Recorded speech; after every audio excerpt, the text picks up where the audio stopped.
¡Ole! ¡Ole! Ahí estamos ya, 8 en punto de la tarde. Estoy alucinando, tío. De Gran Canaria un montón de gente. Qué ganas, qué bueno juntar a Avellán y a Fernando Díaz Villanueva. Desde Los Ángeles, California, desde Ourense, desde la ciudad de Los Ángeles, desde Soria, desde... ¡Coño! Llega el puto listo, qué buen rato nos vamos a pasar. Estoy muy contento. Bueno, que no hablo con él, no, hace poco que hablo con él, la cosa que no hablamos a menudo, pero verle y charlar con él, y sobre todo así en público, hace pero un huevo, un huevo, un huevo. Fernando Díaz Villanueva, hola tío. Muy buenas, José. ¿Qué tal? ¿Cómo estás? Pues aquí, deseando hablar contigo. Oh, qué ganas tengo, tío. Qué ganas. Pero entré en la jungla en mayo, cuando las Sí, elecciones en sí. Madrid. Es que claro, te has puesto tan de moda que yo me da Bueno, tanto apuro días. molestarte y sobre todo lo de madrugar. ¿Para cuándo te estás levantando? ¿Qué vida llevas ahora de asceta? Porque vives en una buhardilla en el centro de Sí. Madrid donde tienes tu... Es muy americano, ¿no? Tienes tu... Es un loft, tienes tu estudio, tu vivienda, tu cama, tu nevera, todo, ¿no? Tengo un centro de trabajo, claro, porque tengo mucha programación ahora y bueno, pues tengo varios programas, más luego escribir. El libro este, pues lo he escrito aquí, más otro que estoy preparando ya. En fin, que tengo bastante lío y necesitaba un lugar que fuese muy tranquilo, que a ser posible fuese de madera, ya sabes, el audio. Yo todas Ajá. las cosas que sé de audio las he aprendido de ti, José, y tú me dijiste en una ocasión hace muchos años que lo mejor que había era la madera para revestir los estudios. No, Y dije, pues me ya está. acuerdo que estabas cotillo preguntando. Todo el día me gusta la gente que pregunta. Hay muchos oyentes me regañan pues dice, pregunta mucho, pregunta mucho. Tú preguntabas, cuando esto del podcast era un proyecto que sí en Estados Unidos había nacido, pero en España no había nada, en los comienzos de ebooks y demás, tú ya estabas ahí enredando. ¿Y qué micrófono me compro? ¿Y cómo lo grabo? ¿Y qué hago? Y macho, y te has convertido en uno de los reyes del podcast, ¿no?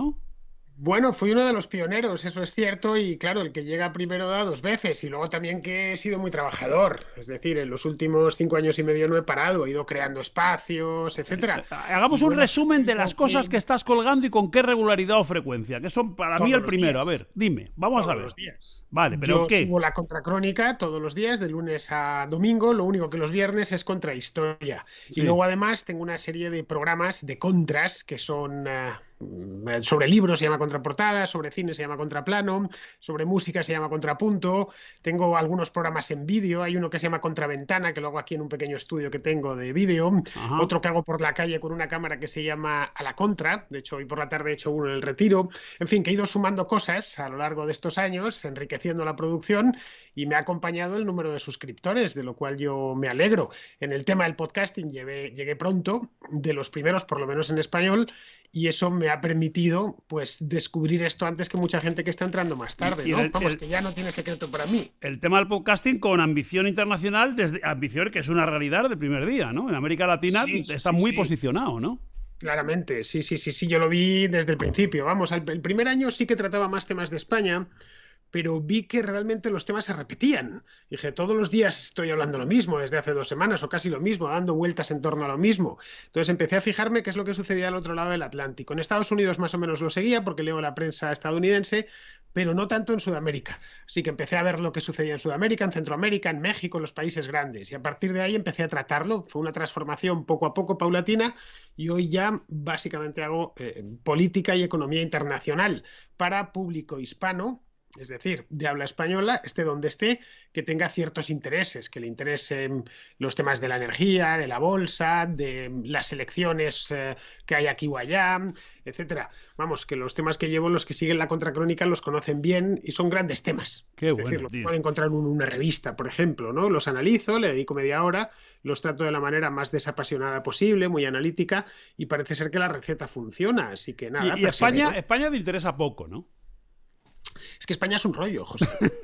Joder, Es que siempre es pero lo aquí mismo. lo que están, que son miles los que ya verán luego los datos y cuando empiecen a subir luego las visitas, cuando lo vayan viendo, ya no en directo, que son muchos, sino luego pues, a posteriori, ¿no? Pero hay mucha gente, tío, preocupada y sin saber qué va a pasar y sin saber dónde estamos y viendo a estos gandules que tenemos ahí en el Congreso. Tú siempre has hablado de los políticos y de su idioma, el politiqués, ¿no? O sea, Sí, que son sí. gente muy especial. No sé si es comparable a algún otro país, tío. Tú Bueno, dominas sí, Centroamérica, dominas Centro Europa, dominas Suiza, Alemania, y no se parece en nada a esto, ¿no? El No, rigor, que la no, que no. educación, la formación. Que en todas partes son muy parecidos, ¿eh? Que no hay, de hecho, ni siquiera tenemos los peores. Los hay peores y bastante peores, de hecho. Hay lugares en el mundo, muchos, que los políticos son más corruptos, más sinvergüenzas, más dictatoriales. Con esto no estoy diciendo que los españoles sean buenos, porque no lo son, pero vamos, que seguir información de otros países te ayuda a tomar perspectiva. Y la perspectiva es que, bueno, dentro de lo que cabe, no tenemos lo peor. Ahora bien, lo que sí podemos decir en España ahora mismo es que la inestabilidad política se está devorando al país, se está devorando sus posibilidades de crecimiento, la polarización que hay, la falta de mayoría y de autoridad política que tiene el propio Pedro Sánchez y que le lleva pues a estar dando palos de ciego todo el día, ¿no? Los socios que se ha echado, estos de Podemos que se están diluyendo como un azucarillo prácticamente, pero lo están haciendo a cámara lenta, y entonces, mientras estén ahí, pues han abierto entre ellos ahora mismo una sucesión y quieren recordar a sus votantes que siguen ahí. Estamos como en un momento extraño de nadie sabe lo que va a pasar, pero todos sabemos que va a pasar algo en los próximos 2 o 3 años.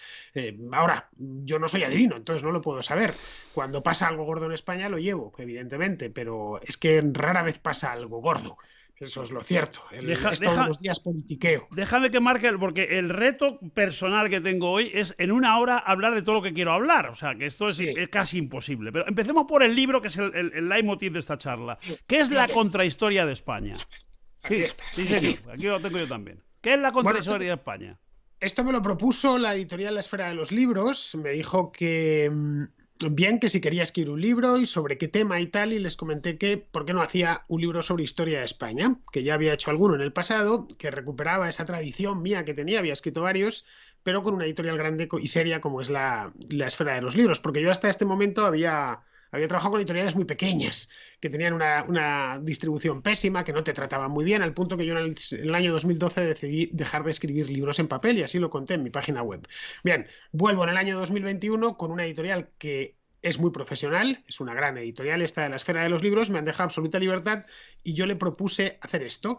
La historia de España desde aproximadamente la época de los Reyes Católicos, empieza un poquito antes, en la Edad Media, explicada de manera sencilla, despolitizada por completo, ceñida a los hechos, para que una persona que no sepa nada, no ya poco, nada de historia de España, pueda entender cómo hemos llegado hasta el momento presente. Y todo en 300 páginas de máximo. Tú eres consciente de que tu generación, que eres muy joven, ya no te cuento la de tus padres o la mía, que está entre ti y la de tus padres, tuvimos una buenísima formación en lo que a historia se refiere, historia, geografía, lo que ahora se llama sociales, ¿no? O sea, no te digo que saberte de memoria la lista de los reyes godos, pero casi tenías una noción perfecta de lo que es ya no Europa, sino incluso el planeta. Por supuesto, sabías todas las capitales de todos los sitios, las evoluciones sociodemográficas, sociogeográficas, etcétera, etcétera, etcétera. Eso se ha perdido completamente. O sea, yo lo hago de broma, pero cuando cuelgo el teléfono me acojono cuando muchas mañanas hablo con el clásico niño de 12, 13, 10, 14 años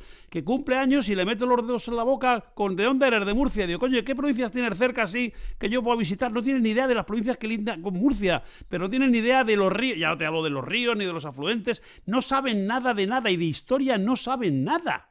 Nada. Bueno, ahí se ha dado dos fenómenos concomitantes. Por un lado, tenemos que ha bajado muchísimo la exigencia a lo largo de los últimos 30 años. Y ahora pasar de curso, eso quiero saber tu opinión, pero eso viene para luego. Pasar de curso con 3 suspensos me parece de broma, ¿no? Pues es importante, ¿no? A ver, un segundito, que tengo un pequeño problema de audio, José, que no te escucho yo bien aquí. Pues yo te escucho perfectamente. Ahí. Pues ahora pues a cambio tú hablas, yo me levanto y voy a dar más luz porque estás tú muy guapo y yo voy a pensar que estoy en un zulo, tío. Espera, tú sigue hablando de qué crees que está pasando con la formación hoy de nuestros herederos del mañana, que no tienen ni puta idea de nada. Bueno, lo que te comentaba, los niveles han bajado en geografía. Es importante, ¿eh? Si quieres que la gente aprenda geografía, tener una focal lo más amplia posible, ¿no? Es decir, que estudies toda la geografía del país, de Europa, del mundo, etcétera, aunque en sí esa asignatura per se ya es un poco aburrida y cuesta enseñarla, porque a la gente decirle que el río Tajo nace en tal sitio y desemboca en tal otro, o que los Pirineos tienen tantos picos mayores de 3.000 metros, en sí es aburrido. Pero vamos, en otras asignaturas, concretamente en la de historia, lo que han ido haciendo es simplificándola tanto que la han convertido en poco menos que nada, un folio con unos cuantos datos, por lo general inconexos, que el chaval se tiene que, si no aprender de memoria, al menos quedarse un poco con la música. Pero lo peor no es eso. Lo peor es la manera en la que asignaturas de humanidades, como la historia, las han politizado. Es decir, han decidido que el chico tiene que, no sé, pensar políticamente de una manera u otra. ¿Eso es fruto de que históricamente la historia la escriben los que ganan? Sí, claro, la historia es un campo de batalla, evidentemente. La historia, aunque sucede a veces lo contrario. La Guerra Civil Española, por ejemplo, la han escrito los que perdieron. Así que no siempre la escriben los que ganan. En ciertas circunstancias la escriben los perdedores. A ver, ahora que está muy de moda hablar de leyenda negra, podemos tener la demostración clara que la historia del Imperio Español la han terminado escribiendo las víctimas del Imperio Español. Así que a veces sucede que la escriben los perdedores, pero por lo general sí, claro, la escriben los que sobreviven. Ya, pero ¿no? es que esto es una charla, en la que yo, por ejemplo, tengo cosas que decir. Los perdedores, yo creo que en una guerra civil, yo me he hartado de decirlo, tío. Si malo era la historia de la guerra civil que nos cuentan a partir del 39, 40, 50 y 60, peor es la de ahora, porque efectivamente es la historia que unos han ganado, otros han perdido. No, es que yo creo que una guerra civil como esa perdió todo el mundo. Es que la gente no es consciente, claro. no se enseña de que hubo un día, que yo lo he vivido en mis carnes, no en la de mi familia, mis abuelos me lo han contado, mis padres. Hubo un día que dijo, de aquí para la izquierda de un lado, de aquí para la derecha de otro. Y así fue. Y empezaron a pegarse unos a otros. Sí, pero se utiliza. Puedes traértelo al presente y decir, identificar a unos con un bando y a otros con otro bando, y a partir de ahí reescribirlo, ponerlo un poco a tu antojo. Después de la Guerra Civil había sido tal el trauma nacional que padeció el país, con lógica, porque había muerto muchos miles de personas, que se decidió no hablar demasiado de ella, más allá de la propaganda del gobierno que hablaba de la cruzada y demás, pero a nivel de calle, la gente en los años 40 y en los 50 evitaba hablar de la guerra civil porque el que más y el que menos había tenido un muerto en la familia, sí. venganzas que fueron tremendas, mucha gente había ido al frente y entonces no quería recordar una época tan mala. En sí, una guerra civil es vergonzosa para cualquier país que la tenga, completamente de acuerdo. Y no es luchar contra un enemigo extranjero, qué sé yo, que te ha invadido y entonces hay episodios heroicos de defensa de la patria, ¿no? En este caso era españoles pegándose entre ellos, en ocasiones hermanos y familiares y amigos. Así que durante una época se decidió, no de una manera clara, pero sí no había poca voluntad por hablar del tema. Más allá, insisto, de la propaganda del gobierno, que es así, la propaganda del franquismo, sobre todo al principio, insistía mucho en que aquello había sido una cruzada y que su legitimidad venía de ahí, obviamente. Pero eso ya en los años 60 decayó bastante y es el momento en el que se empieza a estudiar la guerra civil más en serio. Bien, pues los que empiezan a estudiarla más en serio y a revisarla son los que están del lado del bando perdedor, es decir, del bando republicano, que al final la que ha terminado quedando es esa visión, y ha llegado a cristalizar en el momento presente cuando nos pintan la República poco menos que como una época dorada, pacífica, tranquila, y no fue así en absoluto. Y en nuestros días, 2021, es que va a hacer 100 años ya, la próxima década hará 100 años de la Guerra Civil, lo que se ha creado es una historia maniquea en el que se identifica a la izquierda española actual con la República y a la derecha española actual con los sublevados. Evidentemente no es así, ni la izquierda española actual es el PSOE de la época, ni los comunistas de la época. A Dios gracias, porque en aquel entonces la izquierda era bastante más guerrera y belicosa de lo Fernando, que es ahora. Hoy estaba comiendo y me he acordado de ti, de las cientos y miles de horas que hemos tenido de charla. Yo me acordaba de ti de dos cosas que me contaste que no te vas a acordar ahora. A ver, cuenta. De las contradicciones, por eso Fernando tiene la contra siempre en todo, la contrahistoria, la contracrónica, la contramadre que lo parió, todos los contra. Pero a mí Fernando me contó dos cosas que la gente debe saber. Por ejemplo, ¿es el comunismo llevado a los extremos? Bueno, y sin extremos, ¿el mejor de los amigos de los obreros? Pues rotundamente no. Quien más ha castigado a los obreros es el comunismo. Lenin tenía una norma, corrígeme si me equivoco, que si llegabas a partir de 20 o 25 minutos tarde, te mandaban a los campos de concentración. Un día de retraso, 20 minutos tarde llegar a currar a un campo de concentración. Pero es que el mismo Che Guevara en Cuba hacía trabajar a todos de lunes a domingo y había 2 días que no cobraban porque había que dárselo al partido. ¿Esto es así o no es así? Sí, bueno, una de las cosas que los obreros se aperciben cuando se instaura un régimen comunista es que la huelga queda prohibida por decreto. Es decir, en ningún régimen comunista ha sido legal la huelga. Se considera que es algo político y por lo tanto se prohíbe terminantemente. Así que uno de los derechos más sagrados del trabajador, que es hacer huelgas si así lo considera necesario, como presión al empresario, pues se prohíbe. Más luego, si te metes en una economía planificada, tu jefe pasa a ser el Estado. Y el Estado es probablemente el jefe más inmisericorde que existe. Así que si hay planificación, tenemos que producir tanto. Todo está supeditado a los deseos de una casta política, que es la que gobierna ese Estado. De ahí que los obreros en la Unión Soviética pues no lo pasaron demasiado bien, sobre todo en la época de Stalin. Luego la cosa ya se fue suavizando, pero como habían devastado la economía, el obrero soviético apenas podía comprar nada. Esa es la razón por la cual muchos, la mayor parte de hecho, querían emigrar a Occidente, ¿no? Para poder tener una vida un poco más, no sé cómo decirlo, libre en todos los aspectos, poder emprender, que le pagasen en dinero de verdad, en marcos alemanes o en dólares, y no en rublos o en marcos del este que no valían nada. Vamos, el comunismo a lo largo de un siglo no ha sido una buena idea. ¿Cuántas páginas dedicas en la contrahistoria de España a la guerra civil, por ejemplo? Al periodo de los 30 a los 60. Bueno, son 2 capítulos los que dedico al final, evidentemente, del libro. Son muy descriptivos de lo que sucedió, tratando de hacérselo entender al lector por qué el país al final, año 36, se despeña en una guerra civil. De esa guerra civil nace una dictadura que dura mucho, dura casi 40 años, y esa dictadura va modulando en función de los caprichos y los deseos del dictador, que es Francisco Franco, que es al que dejaron vivir como un marajá, porque oposición no tuvo ninguna, o sea, porque cualquier dictador en cualquier país del mundo ha tenido intentos de asesinato y aquí se los acaban inventando para en la sexta contar que intentaron asesinarle. Aquí no intenta asesinarle nadie, estaba todo el mundo feliz, contento o acojonado, no lo sé, porque yo... Bueno, es que el franquismo, no si se llama allí. franquismo, es porque todo giraba en torno a Franco. Franco era el principio y el fin. Pero se murió en la... A mí me sorprende, yo tenía 14 años, se murió en la cama, tío. O sea, Sí, y de viejo. O sea, que no creas que se murió agobiado porque le estaban rodeando y le acosaban. No le acosó nadie, nunca. Llegó a ser, en cierta medida, un tipo que no era lo suficientemente popular como para que la gente qué sé yo, se orinase encima, como sucedía, por ejemplo, con Hitler o con otros dictadores. Es decir, que ni siquiera sus defensores eran unos defensores acérrimos, porque Franco no era un falangista, Franco era un simple militar, pero tampoco lo suficientemente odioso como para que la gente saliese a la calle y tratase de derribar al régimen por las malas. Durante los años 60 el país creció mucho económicamente y eso formó una clase media muy numerosa, de la cual, bueno, pues tanto tú como yo somos producto de esa clase media creada en los años 60. Y bien, eso posibilitó que ya en los 70 el país transitase hacia una democracia como la de cualquier país europeo de manera pacífica y tranquila y sin disgustos, ¿no? Es decir, el franquismo termina consumiéndose en sí mismo. De hecho, el franquismo del año 40 no se parece en nada al del año 70. Son 2 regímenes que tienen a la misma persona en la cúspide, pero 2 regímenes muy distintos. En el año 40 por las ciudades españolas la gente iba uniformada y le van saludándose con el brazo en alto.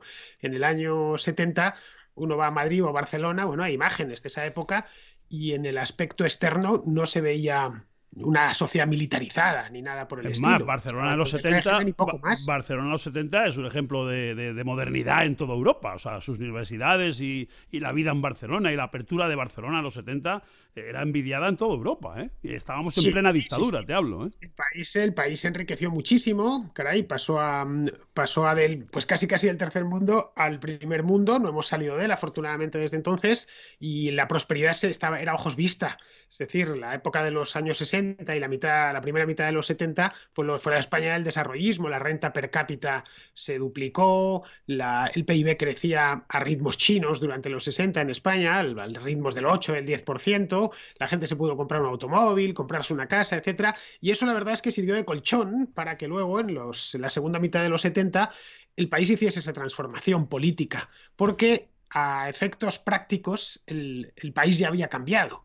Ya era una sociedad moderna que no le costó mucho tener un régimen político acorde con lo que había en Europa en aquel entonces, ¿no? Que es lo que hay ahora mismo, porque no hace tanto tiempo. Vamos a dejar el tema aparte ese porque, bueno, es que como son 300 páginas para tantas cosas, yo quiero tocar otro tema más que nada por donde estamos o la época que estamos. El 12 de octubre fue hace 2 días. Yo quiero saber ¿Cómo tratas en el libro y cuánto espacio le das a algo que sé que te apasiona, del cual eres un estudioso, que es la ambición a raíz de los Reyes Católicos de abrir fronteras en una dirección, aunque luego acabarán yendo a otra, ¿no?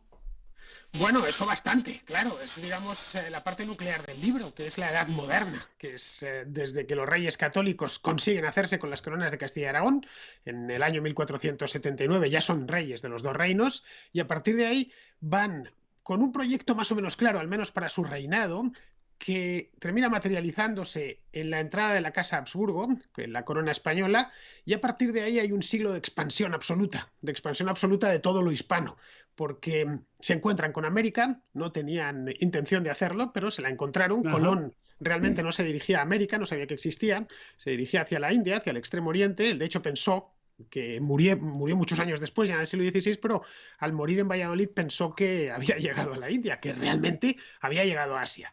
Bien, se encuentran con aquello, primero no saben qué hacer con ello, dicen todo lo que hemos encontrado son unas islas pobres, con unos indígenas zarrapastrosos, que poco menos que viven con lo opuesto, pero en el año 1520 encuentran que en tierra firme hay un imperio, que es el imperio mexica, el imperio azteca, y lo conquistan. Y después, unos años más tarde, 15 años más tarde... ¿Cuántos españoles conquistan a uno de los imperios más agresivos, más salvajes, más terribles que haya habido en la humanidad? ¿Cuántos españoles eran, tío? Es una duda que se suscita ahora, que vamos a entrar de lleno en el tema. Eso no se sabe. Es decir, la relación de los hombres de Cortés la conocemos, eran unos 400 en 2 tandas que fueron llegando, pero Cortés no hubiera podido conseguir nada si no consigue antes que los indígenas locales, algunos que estaban enfrentados al emperador de los mexicas, a Moctezuma, se alíen a él. Es decir, sin el apoyo de esos indígenas él no hubiera podido haber hecho nada, ni con las armas de fuego que llevaban, ni con los caballos. La habilidad de Cortés, más que la de guerrero, fue la de diplomático. Supo leer la situación política de aquel imperio y ponerla a jugar a su favor. ¿Y de dónde viene? ¿De dónde viene? ¿De 3 años para acá, Fernando? 3, puede que sean 5. Esto tiene que estar organizado, esto tenía que estar en la cabeza de alguien que diciendo vamos a girar la rueda y lo que España era reconocida con sus 12 de octubre. Yo he estado en desfiles en México, he estado en las paradas que llaman en Nueva York, en la Quinta Avenida, que es impresionante. Y todo eso está progresivamente cambiando, derrocando las estatuas, tirando las estatuas y diciendo pues, la cantidad de barbaridades y las violaciones que hicieron los españoles. Primero, ¿quién ha organizado esto? ¿Y cuánto hay de verdad? ¿Cuál es la verdad? ¿La que sabíamos antes o la de ahora? Bueno, esto de tirar las estatuas es una tontería posmoderna que se ha puesto de moda ahora de un tiempo a esta parte, que viene de las universidades estadounidenses básicamente, pero como tienen esas universidades tanto renombre, pues terminan pasándose a todo, terminan yendo a universidades de otras partes de Europa y de Hispanoamérica, y de ahí ya ¿Y de España? Y de la propia España, por supuesto. Y eso desemboca en la política. Y quieren que revisemos toda nuestra historia. Es una ideología delirante, pero bueno, quieren hacernos responsables de todo lo que hicieron nuestros antepasados. Entonces, si los quieren traer al presente, se los han traído al presente. Es decir, agarran a Hernán Cortés y le juzgan, le someten a un juicio 500 años después con... pues poco menos que el Código Penal del año 2021. Claro, evidentemente a cualquier hombre del siglo XVI va a ser culpable con el Código Penal del siglo XXI. Ajá. Es como si, qué sé yo, por ejemplo, en Zaragoza hay una estatua de Octavio Augusto, porque fue el fundador de la ciudad, creo que en el año 14 después de Cristo. Es una estatua que los zaragozanos tienen allí delante de la muralla romana. Bien, es como si ahora la tirásemos, porque claro, Octavio Augusto no solo fue un conquistador, sino además era esclavista. Pero es que todos los romanos eran esclavistas. Es que Séneca, a quien admiramos, tenía esclavos, por supuesto. Es que Aristóteles tenía esclavos.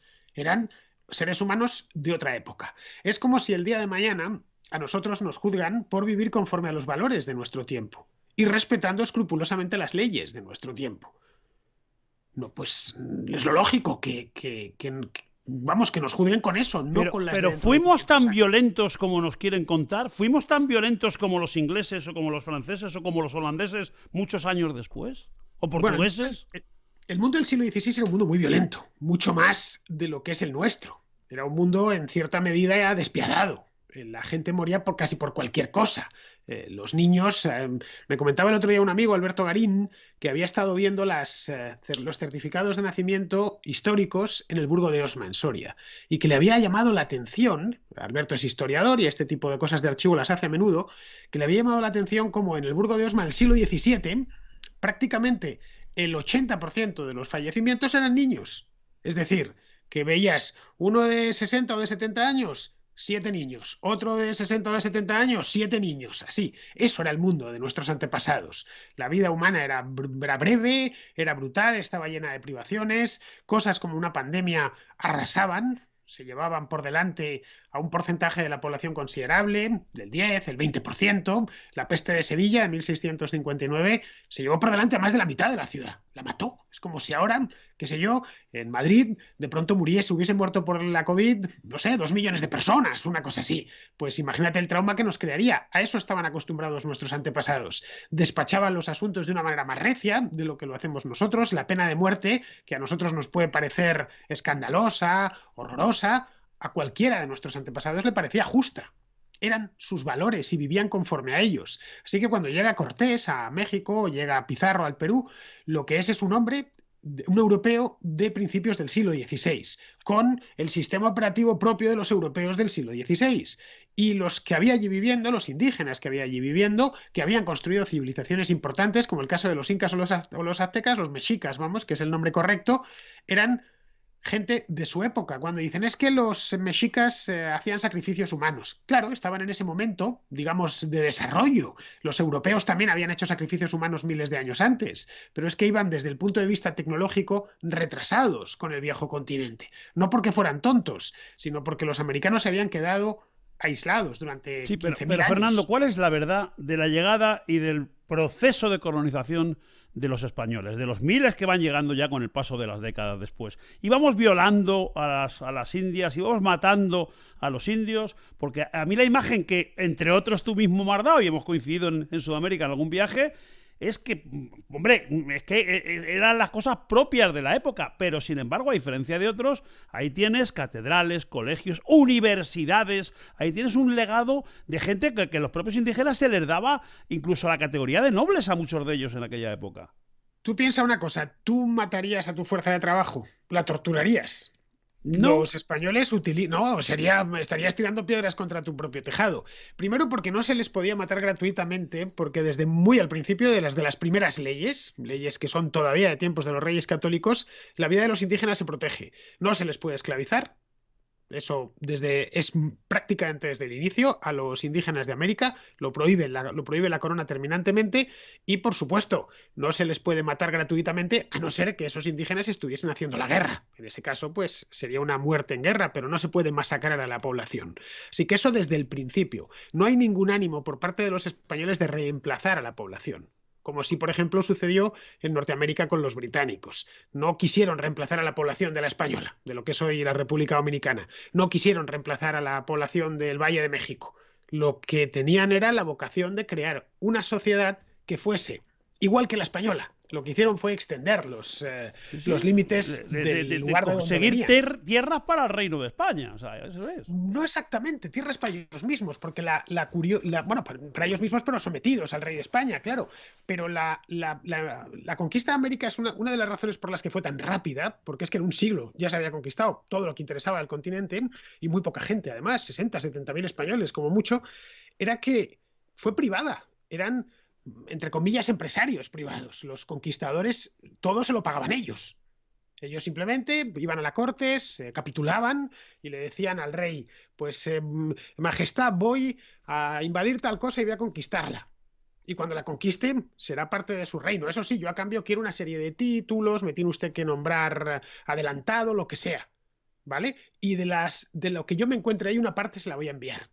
En concreto, del oro era una quinta parte, el oro y la plata. Nada más. Y ese tipo se la jugaba. Cortés se presenta con sus hombres en Veracruz. Eran empresarios, iban a por dinero, iban a enriquecer su patrimonio, entre otras cosas.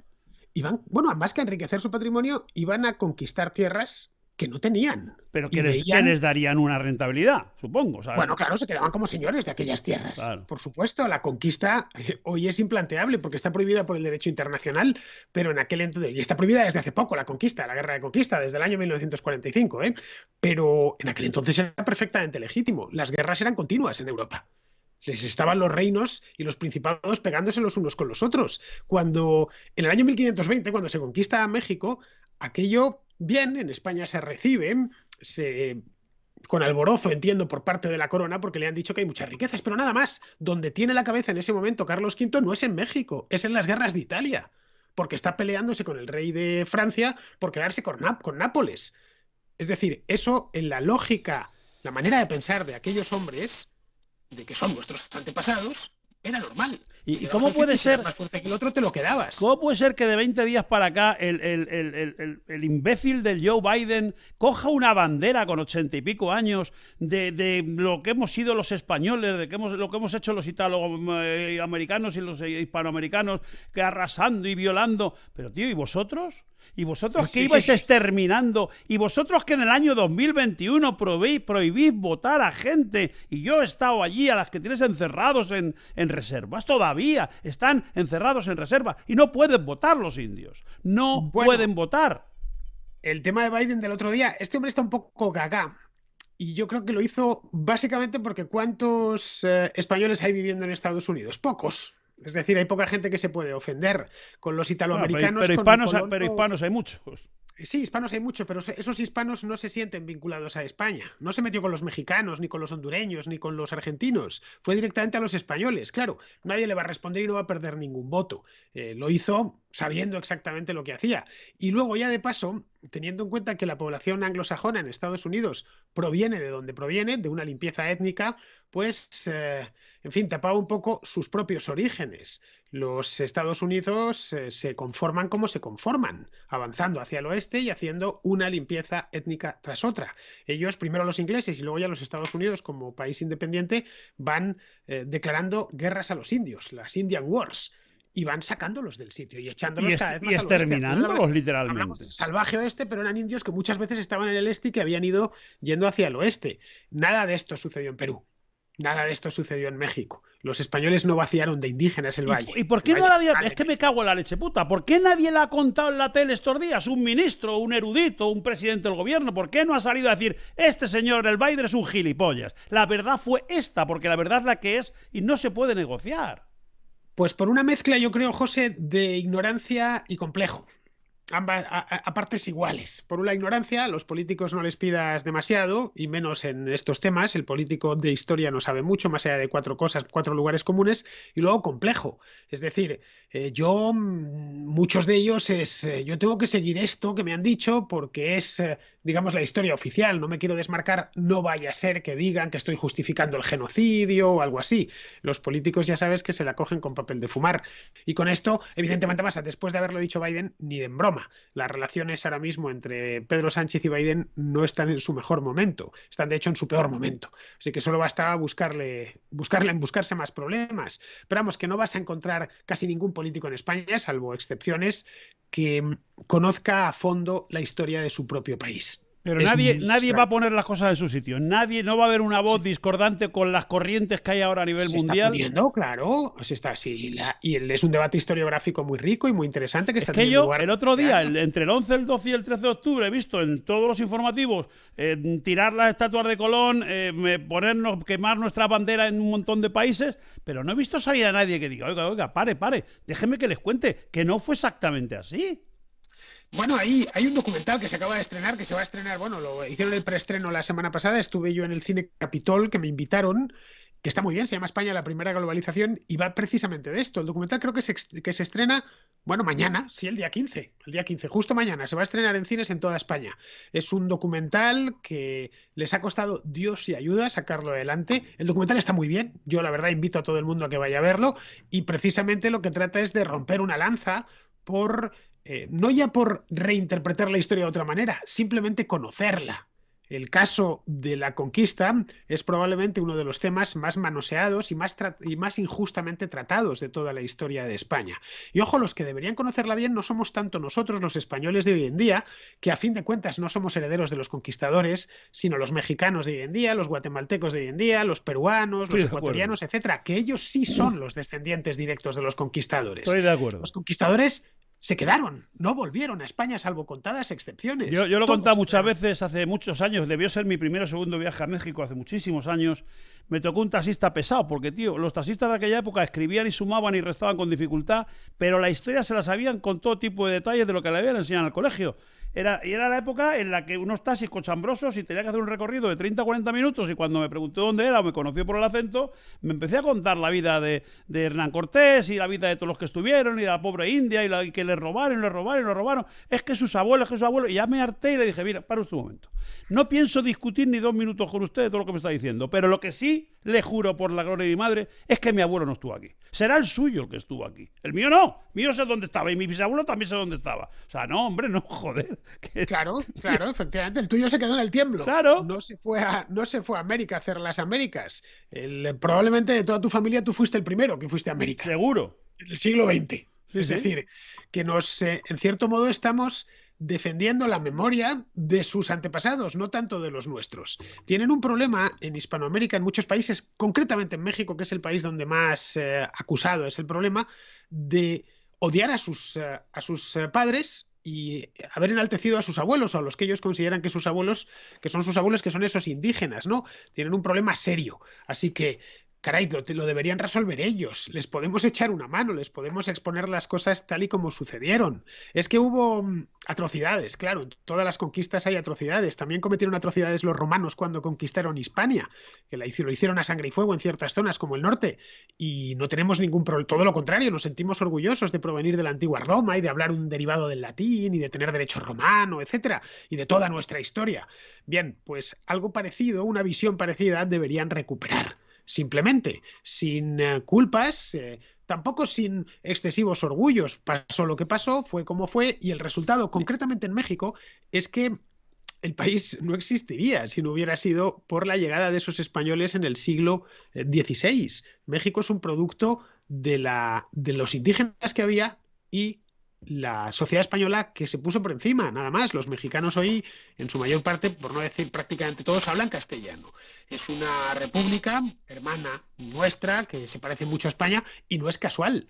No es un imperio mexica, que es muchas veces lo que llama la atención, que es una guerra que tienen con su propio pasado. Ojo, no es extraño, nosotros también la tenemos con el nuestro, ¿eh? Es decir, que en esto los hispanos nos parecemos mucho. No concretamente con eso, pero vamos, que hay muchas más cosas que han ido quedando. Por ejemplo, la Inquisición, ¿no? Que se identifica siempre como una especie de institución de malvados que iban matando a la gente por la calle y quemándola en piras. La Inquisición, en 3 siglos de historia, ejecutó a 3.000 personas. Diremos, son muchas, sí, discutiblemente. Pero claro, si lo comparamos con la cantidad de brujas que quemaron en Alemania, pues es una cantidad minúscula. Y más habida cuenta que la Inquisición era un tribunal extraordinariamente garantista. Probablemente a los protestantes alemanes les parecía que los españoles eran unos pejigueras, ¿no? Que investigaban muchísimo. Ellos andaban mucho más rápido. En el momento en que tenían sospechas de que alguien en un hereje, le quemaban, sin más ni más. Quemaron decenas de miles de brujas en Alemania solo en el siglo XVII.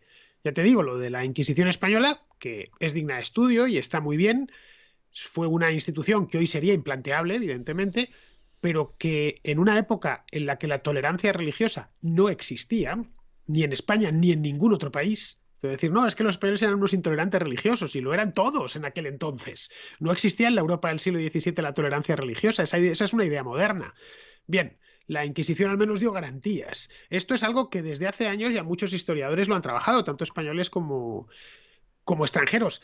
Ahora tiene que ir poco a poco cayendo. Es decir, si no, yo simplemente pido que se conozcan los hechos históricos, nada más. Simplemente. Hablando de hechos históricos, hablemos de un par de minutos de los fundamentos históricos que muchos dicen tener y poner encima de la mesa de cara a una futura independencia, posible independencia de Cataluña, una independencia del País Vasco y ya incluso, aquí hasta los gatos tienen zapatos, también la independencia de Galicia. ¿Hay fundamentos históricos que avalen cualquiera de estos?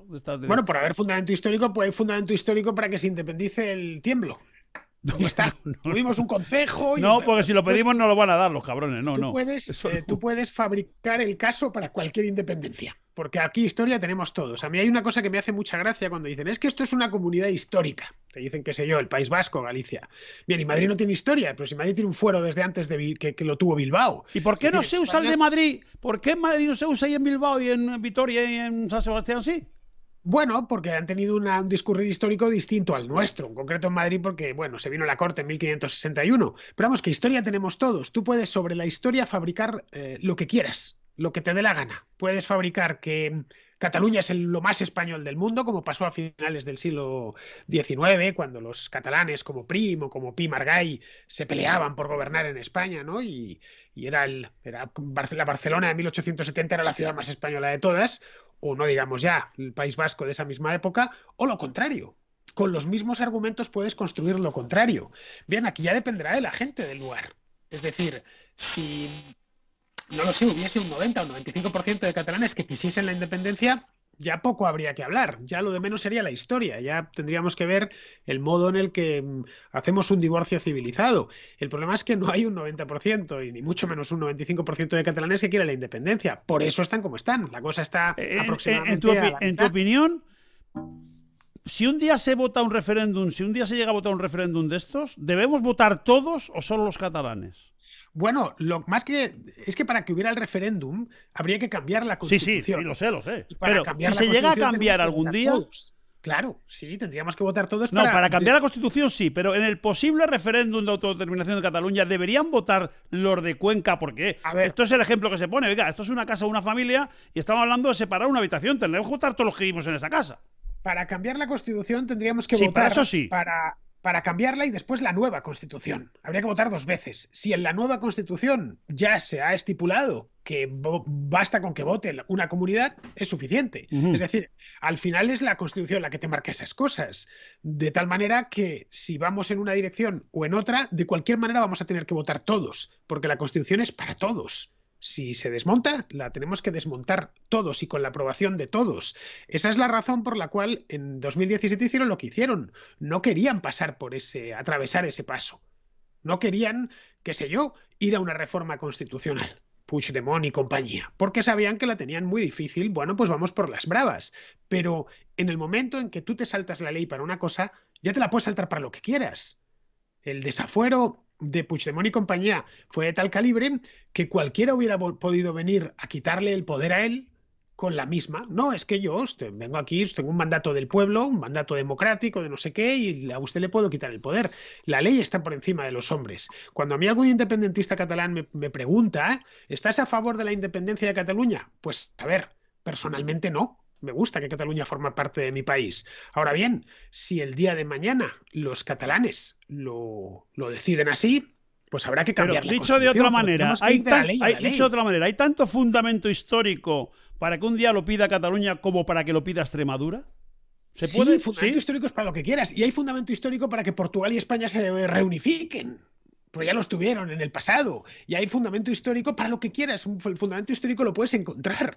La historia al final es una cuestión de escarbar y de seleccionar lo que te interesa y a partir de ahí construir un discurso. Y el Nada fundamento más. histórico de por qué estamos financiando históricamente muchas cosas de Marruecos, ¿de dónde viene eso? ¿Por qué esto viene de Franco? ¿Esto viene de la Marcha Verde, como se ha llegado a escuchar alguna vez? ¿Por qué le compramos los todoterrenos a la policía? ¿Por qué Sí. financiamos yo que sé cuántas cosas? ¿Por qué dejamos que pasen completamente libres con todo tipo de mercancías caminos de Europa? ¿Por qué ayudamos tanto a Marruecos, por ejemplo?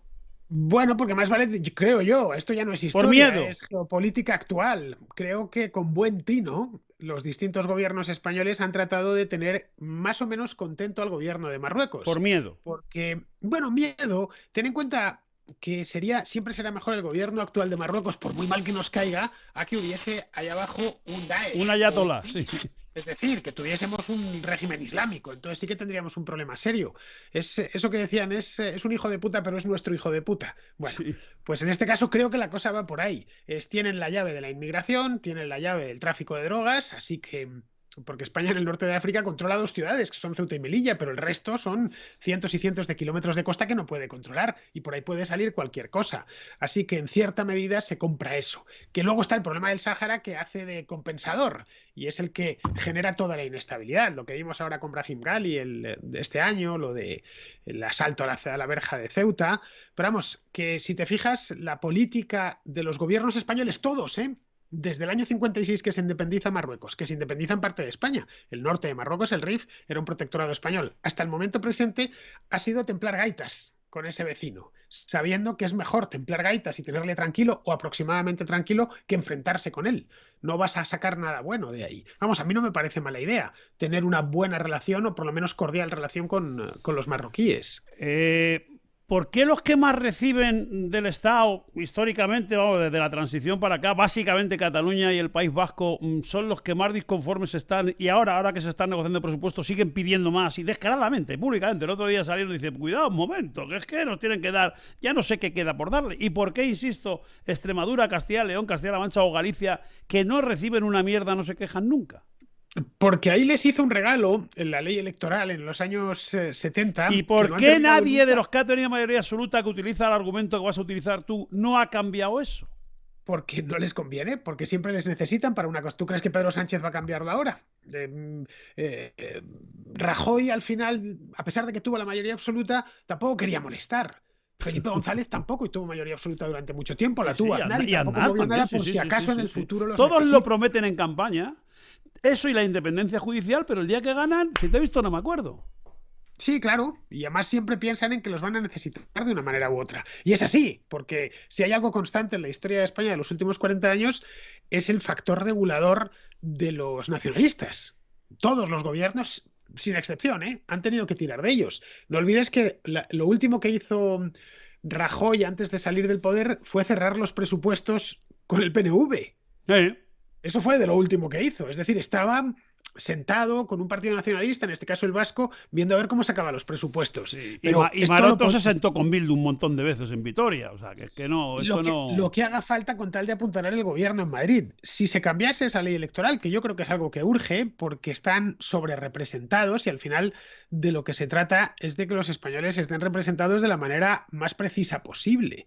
Mientras que si tú consigues muchos votos en una provincia o en dos o en tres, puede realmente gozar de una mayoría considerable, a pesar de que en el resto del país no tiene representación.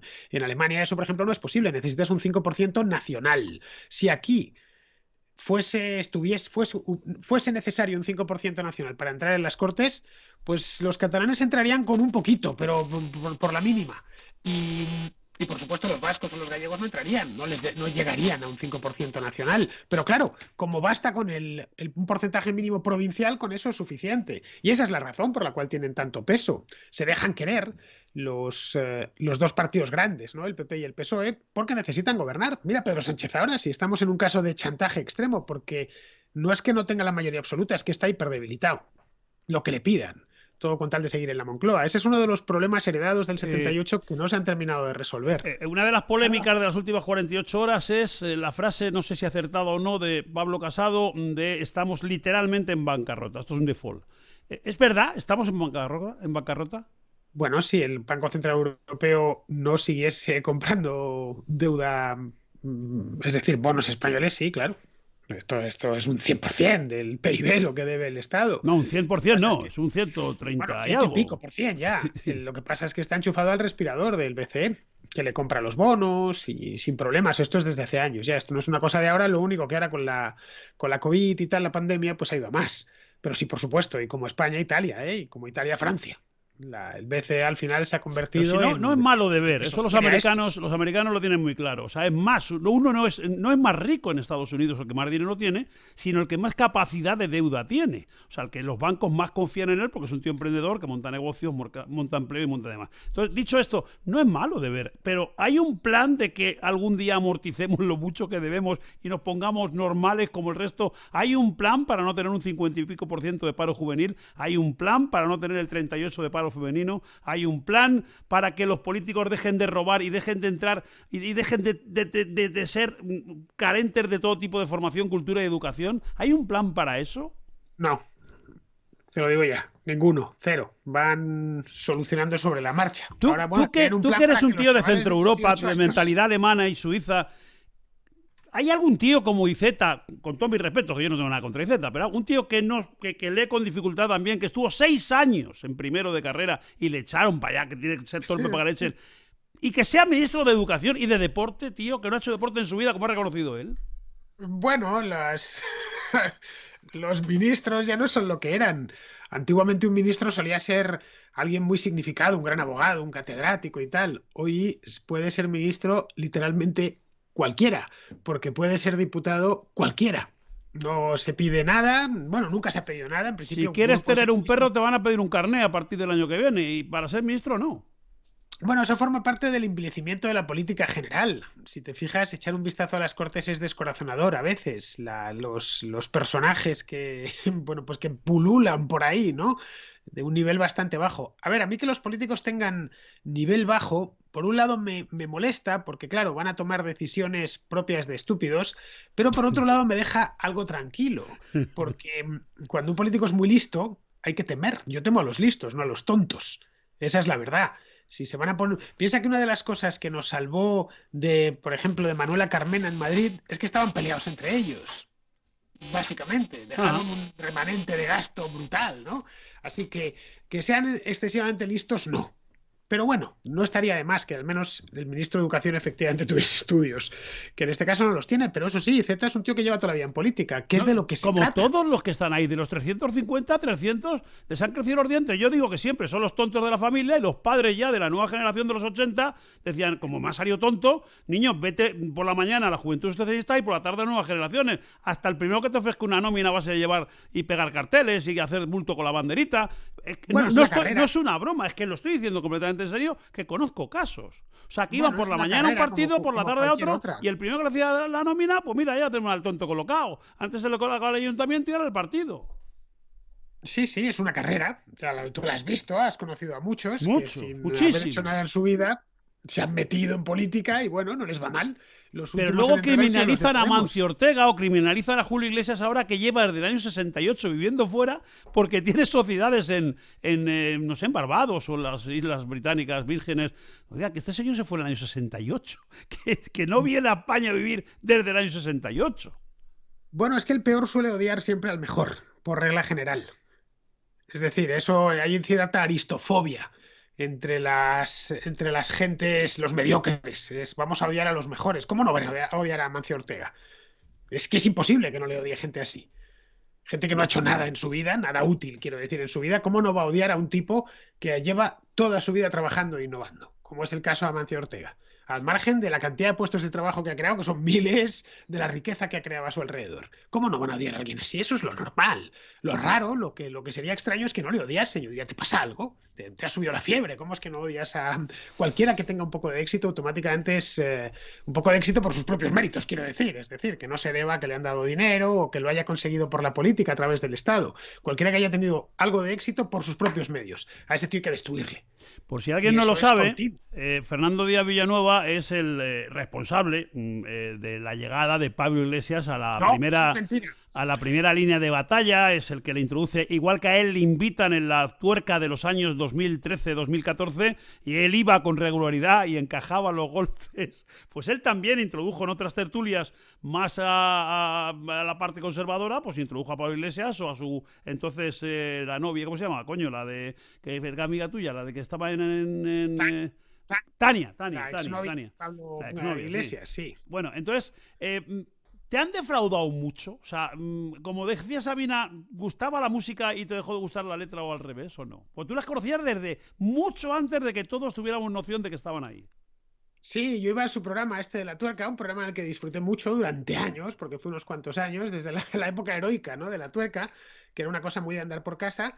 Yo la verdad es que nunca pensé que llegasen tan lejos. Dije, bueno, pues eran unos profesores de políticas de la Complu, muy comunistas, daba gusto discutir con ellos, porque era muy de discutir ideas y tal y cual. Y luego, a partir del año 2013, algo empezó a tomar fuerza, y no sé exactamente lo que fue cuando yo les recomendé a Pablo Iglesias y a Tania para que fuesen a Intereconomía. Me parecía que podían dar mucho juego y efectivamente lo dieron, sobre todo Pablo Iglesias. Y ya en 2014 la cosa se volvió loca. Montaron Podemos a principio de ese año, en enero.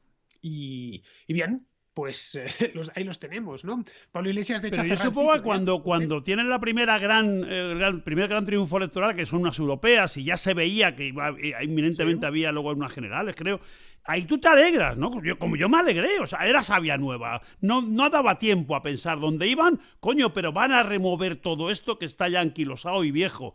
Lo que no sé es qué pensaste luego del paso de los meses. Bueno, yo pensé que iban a abrir ciertos debates, que no estaba mal, que no se habían dado en España, y yo me alegré. Yo siempre me alegro cuando hay cambios en las élites, ¿no? Eso es bueno porque refresca un poco y entra aire y abres las puertas y circula el aire. Pero vamos, yo evidentemente nunca les he votado y además tampoco simpatizo con sus ideas políticas. Personalmente, la mayor parte de ellos me caían muy bien, y aunque no los veo desde hace ya mucho tiempo, porque no veo políticos de ningún signo, pero porque tengo un conflicto de intereses, evidentemente. Si me dedico al análisis político no debo ver políticos ni comer con ellos, pero vamos, que sí, evidentemente me han, entre comillas, defraudado. No pensé que se iban a perder por un chalet, algo tan vulgar como un simple chalet en La Navata y cosas así, ¿no? No pensé que iban a ser tan baratos al final. No sé, quizá pensé que Pablo Iglesias era una especie de reencarnación de Trotsky, y no era ninguna reencarnación pero de ¿es Trotsky. mejor Pablo Casado que Pablo Iglesias, por ejemplo? Bueno, Pablo Casado es algo conocido, ¿no? Es un tipo del PP, intercambiable pues casi con cualquier otro tipo del PP. Si llegase mañana al gobierno sabríamos lo que iba a hacer. Traicionar primero a sus votantes y luego pues tratar de enderezar un poco lo que es la economía. El PP no es la primera vez que gobierna, ¿no? Ahora bien, se va a encontrar, si llega al poder, que no lo sé, se va a encontrar con un panorama que le va a obligar a cometer reformas gordas, Pablo Casado, que no sé si va a estar con ganas de hacerlas, pero algunas que son especialmente urgentes, como la energética, como la laboral, en fin, que hay una ¿Y serie de cosas te da la impresión de pendientes. que le está intentando cortar el césped, si no Isabel Díaz Ayuso, sí el equipo que tiene Isabel? Pues no lo sé, es que tampoco estoy muy metido en la política nacional y menos todavía en la local de Madrid. Pero vamos, yo no creo que Isabel Díaz Ayuso esté ni mucho menos con ganas de irse a la política nacional. Pero si es la reina panderetona de Madrid, o no la ves, si la gente la va aplaudiendo por la calle, ya son ganas de irse a otro lado. Y piensa que Isabel Díaz Ayuso haya llegado donde ha llegado tiene cierto componente fortuito. A ella la colocan en el año 2019 ahí Un para que accidente, pierda. un accidente. Sí, y de pronto pues no gana, pero consigue gobernar por una carambola con Sí. Ciudadanos, con Vox y tal, y a partir de ahí se encarga ya Pedro Sánchez y sobre todo Iván Redondo de convertir a Isabel Díaz Ayuso en Super Isabel Díaz Ayuso, y es lo que tenemos hoy en día. Sobre Vamos, yo todo los sinceramente no la 4 o veo 5 intrigando, meses ¿eh? previos a las últimas autonómicas de Madrid de mayo, esos 4 o 5 meses que vamos, destrozan a Gabilondo, destrozan a todo el que se pone en medio de los suyos y Sí, ensalzan y le dan el triunfo en bandeja a Isabel Díaz sí, Ayuso, ¿no? sí. O sea, el Yo no PSOE lo veo, no quiere. lo sé, quizá es que tampoco sabemos cuándo va a haber elecciones. Tampoco han quedado muy perfilados los liderazgos en el PP. Tenemos el de Pablo Casado, pero si hay elecciones dentro de 2 años, va a aguantar hasta dentro de 2 años. Si son dentro de 6 meses, sí. Es lo que te decía antes, que estamos en un momento que no sabemos muy bien lo que va a pasar, pero sabemos que va a pasar algo. Que esta sensación de malestar generalizado no se puede mantener durante mucho tiempo, porque el malestar es evidente y se percibe. Es decir, hemos salido de la pandemia y nos hemos metido en una crisis económica importante. No estamos como en Estados Unidos o no estamos como en Alemania, donde la pandemia ha terminado y hay ahora mismo una orgía de consumo, de trabajo, falta gente, o en la propia Inglaterra estuve este verano. En España no pasa nada de eso. No ha habido En un rebote Inglaterra, económico. con el tema logístico, hoy estaba leyendo un periódico inglés, con el tema logístico, el problema es que en Navidad tienen tantísimo dinero para gastar de lo que han ahorrado en 2 años que no va a haber material para comprar. Están acojonados de que se Sí, les sobra vacíen las trabajo. tiendas. Aquí no. Es decir, Están pagando a los camioneros 9.500 euros más gastos. Es verdad que solo les dan 3 meses de contrato a cualquier español que quiera ir. 9.500 euros. y aquí el ambiente es malo, si ya lo sabes, estás tú aquí, sabes que el ambiente está un poco enrarecido. Hasta los propios, hoy decía Voz Populi que habían perdido entre Podemos y el PSOE ya 1 millón de votos, según la última encuesta. Es decir, que si hubiera elecciones mañana, lo tendría complicado Yo no lo para creo. ganarlas Pedro Sánchez, Yo pero el no, PP yo no lo tampoco las va a creo. ganar. No, vamos, las ganaría, pero no podría gobernar solo, necesitaría Vox, así que el panorama pinta interesante a medio plazo.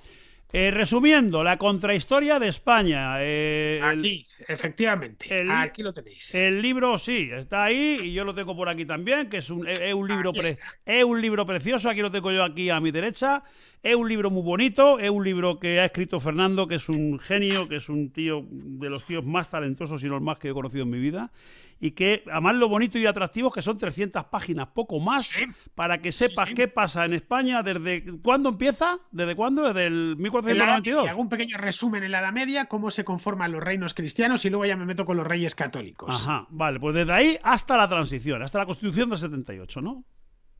Efectivamente, hasta el momento político actual, porque todo viene de la Constitución del 78, ahí no he querido entrar, porque eso ya no es historia, eso ya es periodismo, y Ajá. no es un libro periodístico. Y luego me veo que está, de vez en cuando he hecho una visual aquí, pero es imposible, no puedo ver todo.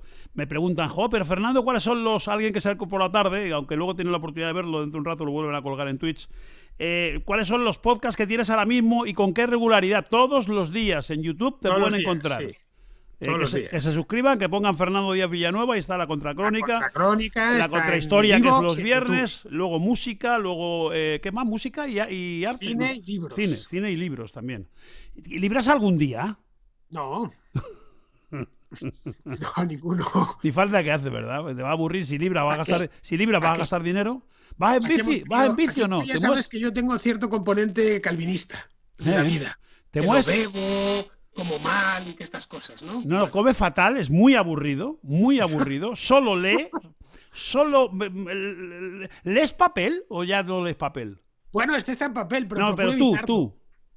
tú No, lees no, yo papel. procuro el Kindle. Yo procuro el Kindle, básicamente. Uh-huh. Si puedo tener las cosas electrónicas, las prefiero al papel. Pero vamos, si está en papel, pues lo leo en papel, obviamente. Pero ocupa espacio, pesa, en fin, es incómodo de leer. ¿Y vas en bici? ¿Sigue moviendo en bici o no? Claro, por supuesto, ¿No has tenido ninguna, naturalmente. no has tenido ningún accidente? Me preocupa, coño, No, eso. no, no, no, no. En la moto sí, de la Vespa me he caído alguna vez, pero vamos, yo voy muy despacito. No.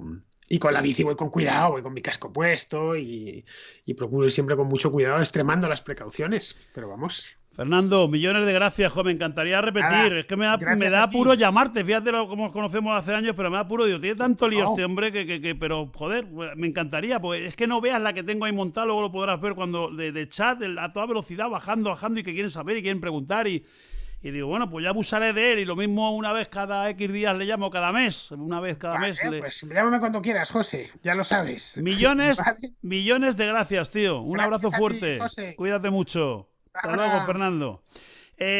Fernando Díaz Villanueva, que es un tío maravilloso, que os voy a contar. ¿Le conocéis? Los jungleros de toda la vida, pues empezó conmigo en el 2014 y hemos tenido una relación estrecha, hemos viajado mucho, hemos estado en Hispanoamérica, hemos estado en Europa, hemos charlado, es un tío... Es el puto listo, por si alguien no lo sabía, el mote que tiene, que creo que se lo puso Rosa, ¿no? O algún oyente, no sé quién se lo puso. Es el puto listo, sabe de todo. O sea, cualquier cosa que le preguntes es... Yo conozco pues a este, conozco a César Vidal y poco más, así de que sepan de todo. Bueno, menos de una cosa, de deporte no sabe. De deporte de élite no sabe. De fútbol, baloncesto, eso no. Quizá algún deporte raro me suena que de natación sí sabía, o de ciclismo. Y luego de música no le preguntes, tío. O sea, es... Me ha encantado. Es de esas que yo personalmente me voy a ver esta charla mañana. Un ratito, mañana o el sábado, no lo sé. Por cierto, mañana, la sesión de mañana, arrancamos a las 7:30, es gente, grupos y solistas que tuvieron un número uno en España en 1981. Cogí el 81 porque son 40 años a día de hoy. 40 años, que se dice pronto, los que han pasado. Y los años de entonces, el 81 no era como ahora. No había internet, no había redes sociales, no había televisión, no había una televisión, bueno, y el UHF, radios había 2 FMs, poco más, y claro, pues tiene un mérito. Y como aquí el otro día en la Jungla Televisión puse homenajes que daban Estados Unidos a grandes de su país, como Carole King, como Aretha Franklin, como Led Zeppelin, aunque sean ingleses, como Bruce Springsteen, yo qué sé, homenajes que le daba a la sociedad entera, a los niños y los ancianos, a gente que contribuyó a la formación y a la cultura de ese país con la música, pues yo digo, coño, pues como aquí no se les da, como aquí basta que uno cumpla años, artistas de este nivel, para que se rían de ellos, los caricaturicen, les humillen, se hagan chistes, no se les contrate nunca, se les pierda todo tipo de respeto, pues mañana hablaremos de ellos y pondremos sus canciones con las que fueron número uno en el 81 y alguna más, de alguno pondré alguna más. Que tengáis la mejor de las noches. Descansar un poco. Yo voy a ver, me queda un capítulo para ver del Vigil el Vigil, que pedazo de serie de los del Line of Duty. No sé si ver un capítulo ahora. Hasta mañana. Buenas noches.